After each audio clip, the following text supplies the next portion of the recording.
Ethan Carter always believed that being a forest ranger was more than just a job. It was a calling, one that demanded equal parts courage and respect for the wilderness. Montana's untamed landscapes had taught him that within its breathtaking beauty lay countless dangers and mysteries, often layered beneath the surface of things. On that cold morning, however, Ethan felt something different, an unsettling weight in the air, a quiet uneasiness he couldn't explain. That was when he heard it, a faint, desperate cry echoing through the dense forest. It sounded almost human, pulling at his instincts with a demand for action he couldn't ignore. What he discovered would mark him forever, a scene rooted in both tragedy and hope. A bear cub, no older than a few months, trapped in the suffocating grip of a muddy swamp, fighting for its small and fragile life. As Ethan knelt at the edge of the mud pit, he could feel the forest watching him. The cub's small cries reverberated through the dense growth, filling the air with a desperation that clawed at Ethan's heart. He could barely stand the sight of its exhaustion. The small animal's legs were caked in mud up to its belly, its movements sluggish as it continued to sink inch by inch. Ethan scanned the area and saw the clearest evidence of what had come before. Deep paw prints circling the area, bushes torn apart and branches clawed away. The cub's mother had tried valiantly to save it before leaving no doubt of her return. But where was she now? And more importantly, how long did Ethan have before she came back? For Ethan, the decision to intervene wasn't made lightly. Every ranger knows the thin and dangerous line between protecting wildlife and interfering with it. But how could he fight the compulsion to act?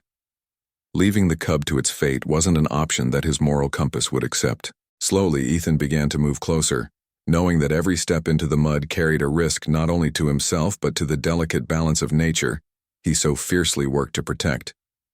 With careful, deliberate motions, he pulled at a tangle of roots to create support beneath his boots. The mud was thick and unyielding, testing every ounce of Ethan's strength and focus, but he couldn't let up. And yet, even in this life-or-death scenario, Ethan couldn't help but notice something remarkable in the small creature's eyes. The cub, despite being frightened and weak, seemed to recognize something unusual about the man determined to save it. Its gaze wasn't just one of panic but of a strange, unspoken understanding. Ethan couldn't help feeling that rare moments like these were glimpses into the hidden depths of animal intelligence. The longer he worked, the more he felt the weight of his role in this drama. He wasn't just pulling the cub from the mud. He was navigating the complex, unpredictable bond between humans and the wild. The tension was growing by the second, but Ethan remained focused.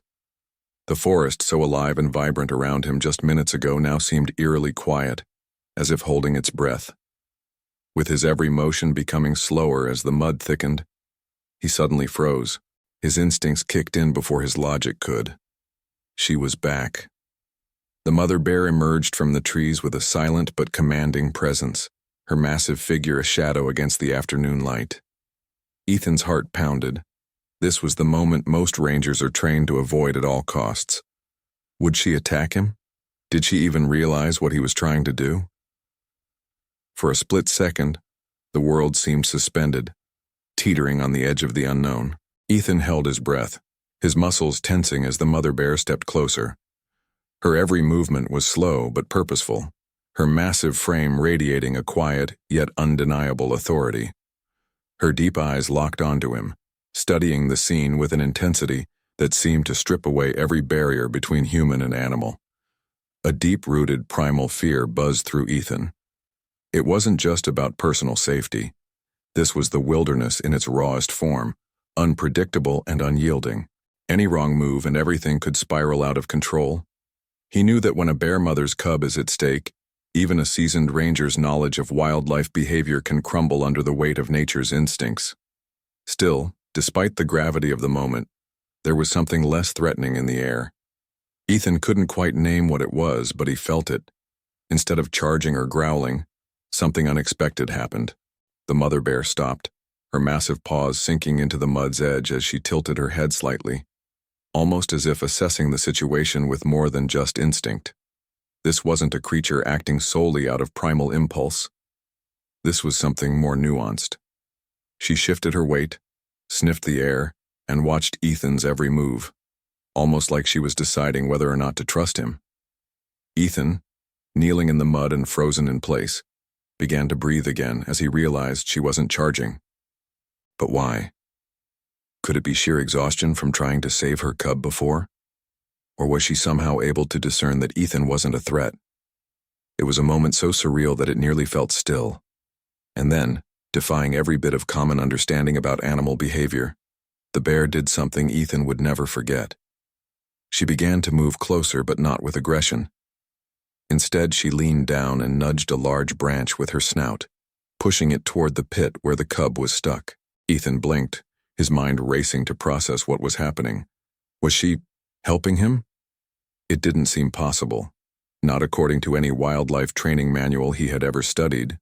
Yet, as he repositioned himself to keep working on freeing the cub, she did it again, this time using her paws to scrape at the mud around the edges. It was a pure act of unprecedented trust, a fleeting partnership grounded in a mutual understanding of what had to be done. Ethan couldn't help but admire the intelligence she displayed. Not just raw, calculated survival instinct, but the willingness to cooperate with him, a completely foreign presence in her world. All his years working in wildlife conservation hadn't prepared him for this. He had been trained to avoid creating emotional connections with the animals he was tasked to protect. But here, in this critical moment, how could he not feel a bond? It was a collaboration born out of desperation, but rooted in something bigger, a shared determination to save a life. Sitting there with his boots wedged deep in the mud, surrounded by such raw forces of nature, Ethan could feel for the first time the profound interconnectedness that defines the natural world. As the minutes ticked on, their strange teamwork continued.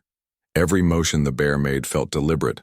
Her claws dug at the edges of the mud, creating small paths for the water to drain, while Ethan worked tirelessly to loosen the mud trapping the cub's legs. It was an extraordinary sight, man-bear collaboration unfolding in front of an uncaring wilderness. And yet, the risks were as real as ever. Ethan knew the fragile trust between him and the mother bear could snap in an instant if she decided he was taking too long. Mud still clung to every inch of the cub, and exhaustion showed on all sides. Time pressed on, and though progress was being made, Ethan couldn't shake the question looming in his mind. Was this cooperation sustainable, or was he running out of time? The collaboration between Ethan and the mother bear became something that could only be described as extraordinary. As the bear continued to dig into the edges of the mud trap with her powerful claws, Ethan focused on loosening the thick sludge that clung stubbornly to the cub's legs.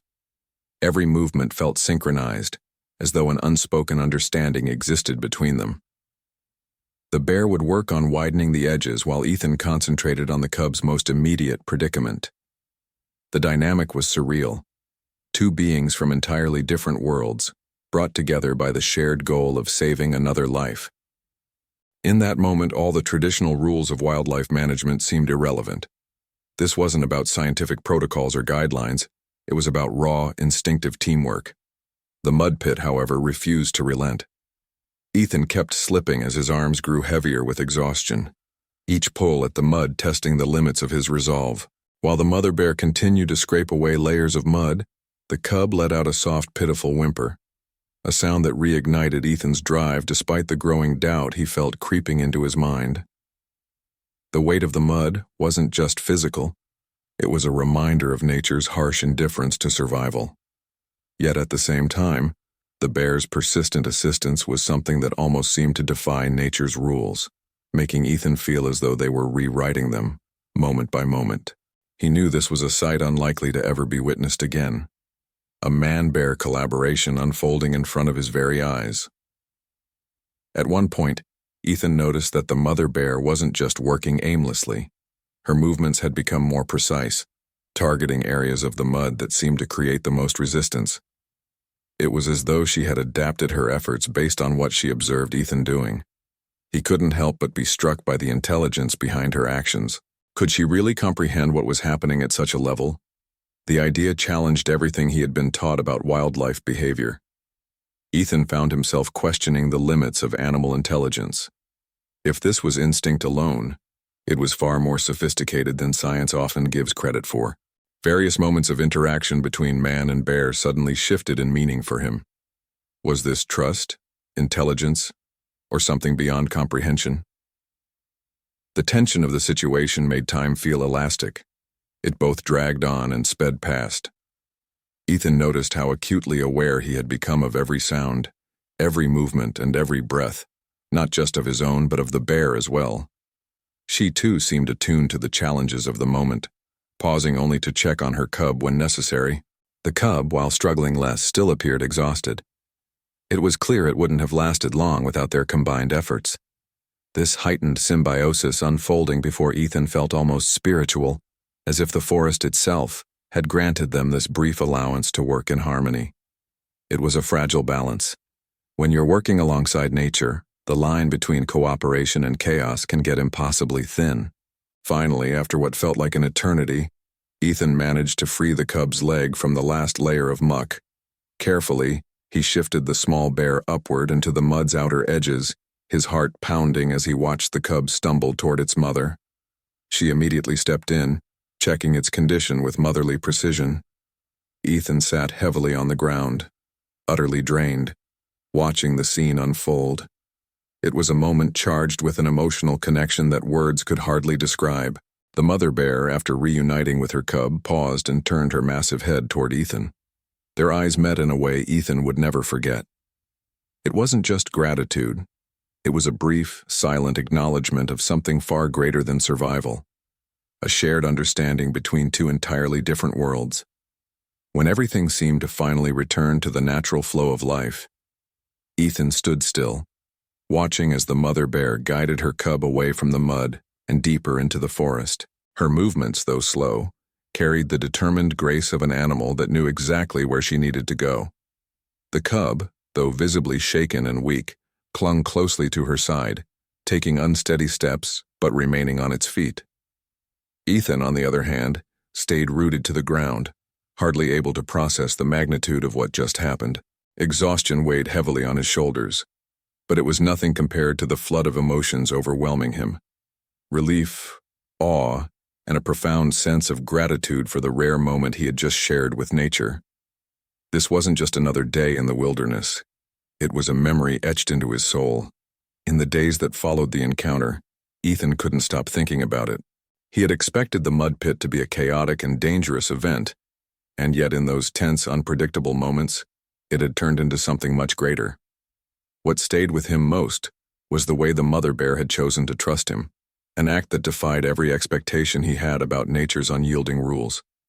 But it wasn't just Ethan who had been changed that day.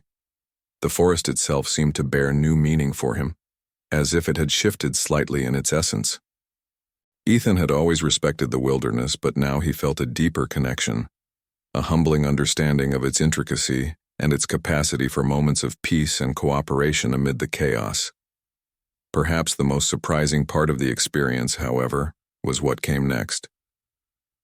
Days later, while patrolling the same area, Ethan stumbled upon something unexpected: a pile of wild berries, carefully arranged on top of a tree stump near the rescue site. He froze upon seeing it. At first he dismissed it as random, perhaps left by a passing animal, but the longer he looked, the more deliberate the placement seemed. His mind raced back to the mother bear. Could this have been a gesture from her? The possibility sent chills down his spine. This wasn't a behavior he could explain using the textbooks or protocols he had studied, but that didn't matter. To Ethan, it felt too intentional to be mere coincidence. It was, in its own way, a token of animal gratitude. Ethan would later notice something even more curious. On several occasions during his routine patrols, he began to spot the mother bear and her cub at a distance. They never approached him directly, but they always seemed to appear just as Ethan passed by, watching him almost as if checking in. These quiet, distant encounters became a regular occurrence, building an unspoken bond between them. Each time Ethan saw them, he felt a sense of pride and connection that he couldn't fully articulate. More than anything, it reaffirmed his faith in the potential for coexistence between humans and wildlife. Yes, such encounters might be rare and fleeting, but moments like these remind us of the profound capacity animals have to acknowledge, remember, and even interact with another species in extraordinary ways. For Ethan, this entire sequence of events began to resonate deeply within his work as a forest ranger and as a human being. It wasn't just about the mud pit or the collaboration that took place. It was about what came after and what it symbolized. The berries, the distant appearances, the silent connection, they all added up to a lesson far greater than anything he had learned during his years of training. Respect, trust, and empathy weren't just human virtues. They were universal forces that could cross boundaries, even between species. And though Ethan's story might seem unbelievable to many, for him it was a sacred memory that would shape not just his career, but his entire outlook on life and nature itself. The experience Ethan Carter lived through did more than change his perception of nature. It set in motion a chain of events that reshaped conversations about wildlife conservation on both a local and global scale. When Ethan shared his story with his colleagues, the immediate reaction was disbelief. Some dismissed it as exaggerated, unable to reconcile the idea of a bear cooperating with a human, let alone demonstrating what appeared to be an act of gratitude. But as Ethan explained the details of that day, the mud pit, the collaboration, the wild berries carefully left behind, the skepticism gave way to intrigue. Slowly, his account gained traction, sparking debates about what humanity truly understands about the intelligence and emotional capacity of wild animals. The idea that a wild bear could respond with such deliberate actions defied conventional wisdom and forced many, including Ethan, to reconsider the relationships humans have with the natural world. Inspired by Ethan's remarkable encounter, conservationists in the region began rethinking the approaches used to educate and prepare forest rangers for interactions with wildlife. Traditionally, the emphasis had always been on boundaries, on strict methods to protect both humans and animals from dangerous encounters. Ethan, however, compelled them to broaden their perspective. His suggestions focused on developing a deeper respect for the complexities of animal behavior, understanding the nuances behind what might otherwise seem like pure instinct. He reminded his colleagues, nature isn't just unpredictable, it's intelligent. This conversation laid the foundation for new training programs, ones that combined practical techniques for wildlife safety with an emphasis on empathy and adaptability. It wasn't enough to protect nature from harm. It had to involve creating partnerships with it, even in small moments like the one Ethan had experienced. What Ethan hadn't anticipated, however, was how quickly his story spread far beyond his local ranger station. As word got out, the rescue became a sensation. Social media platforms were flooded with posts about the incredible man-bear collaboration, accompanied by speculative theories about how and why the mother bear had behaved the way she did. Journalists and nature enthusiasts from around the region sought Ethan out, wanting to hear the story firsthand. Soon enough, the local newspapers turned into national headlines, with the public enamored by the rare and heartwarming tale. For many, the story became a beacon of hope in a world so often marked by separation between humanity and its environment. It was proof that, under the right circumstances, there could be harmony, however fleeting, between man and the wild. Beyond the media frenzy, the story also left a lasting impact on education and conservation programs. Schools began incorporating Ethan's experience into environmental science curriculums, using it as a case study of how empathy, courage, and awareness can shape the outcomes of wildlife interactions. Field trips to nearby parks were organized, structured around lessons drawn from the encounter. The goal wasn't just to teach children about nature, it was to instill a sense of responsibility, showing how even the simplest acts of kindness in the wild can ripple outward into transformative events. Ethan himself took part in these initiatives, speaking to children and young conservationists about his path, and emphasizing the idea that nature rewards patience, respect, and understanding far more than it does control or dominance. For Ethan, however, nothing compared to the quiet personal shift the event ignited within him. Every time he passed the area of the mud pit during his patrols, he couldn't help but glance at where it all happened.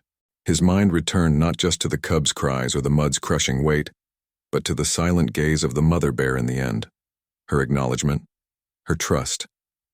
The encounter had given him something immeasurable, a deeper faith in the capacity for connection, even across species. Looking back, he realized that the lesson wasn't just about survival or cooperation. It was about the possibility of rewriting what it means to protect and coexist with our wildest environments. A legacy he hoped to preserve in every step of his career moving forward. So what do you think? How far would you be willing to go to make a difference, even in situations that seem entirely out of your control? What happened between Ethan and that mother bear wasn't just an isolated act of courage or luck. It was a real example of how our instincts can guide us to create meaningful connections with the world around us, even in the middle of chaos, even in the face of danger. And more importantly, this story is a reminder that nature, with all its strength and unpredictability, still holds profound lessons for those brave enough to pay attention. Isn't it time for you to start seeing things from a new perspective too? Think about it. What steps could you take today to deepen your connection with the world around you? Maybe you don't need to save a bear cub, but you can start noticing the signs life is giving you, like opportunities to cooperate, to trust, and even to take necessary risks. This story isn't just about Ethan or Montana's wild forests. It's an invitation to reflect on how you're interacting with your own environment, whether it's the people around you or the challenges in your path. Are you ready to accept this invitation? If this lesson stirred something inside you, and honestly, how could it not? Why not share your thoughts in the comments? I want to know, do you think animals can truly form bonds of trust with humans? And how can you apply that same trust in your everyday relationships? Don't just think about it. Subscribe to the channel and turn on notifications to keep exploring stories like this, full of insights and curiosities that will change the way you see the world. After all, there's so much more to learn from nature than we ever imagined, and this is just the beginning.